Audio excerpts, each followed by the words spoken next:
One of my constituents, a female constituent, came to me 18 months or so ago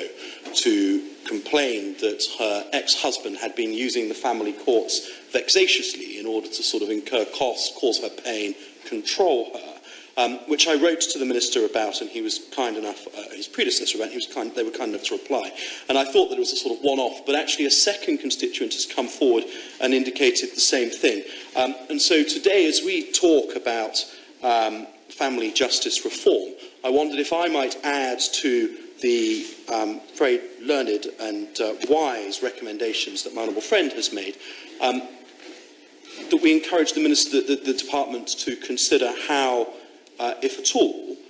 access to the family courts might be adjusted so that equal access to justice is of course maintained, but we have very clear processes for denying access to the courts for those who are seeking to use them vexatiously or to cause pain and control. In one of my constituents' cases, it is clear that they have taken out they have been awarded the measure which denies use of the courts for up to a year, but then as soon as that year elapses, further legal processes are embarked on, which causes further pain to my constituent and to her children. In another case, where there is a significant imbalance in wealth between my constituent and her ex-husband is bringing about legal proceedings, incurring the cost in doing so, but when my constituent arrives for those proceedings, having also incurred cost in attending and being represented,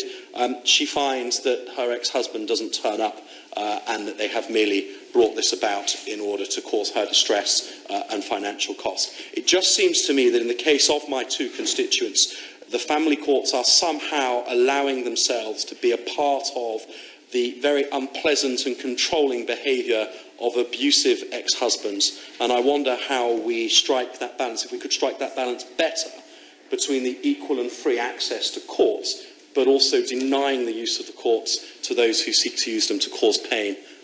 on their ex-wives. My honourable friend, the member for Wells, raised the challenges around where there are cases of potential vexatious use of family courts. We've been working closely with the judiciary to improve in-court protections for vulnerable court users,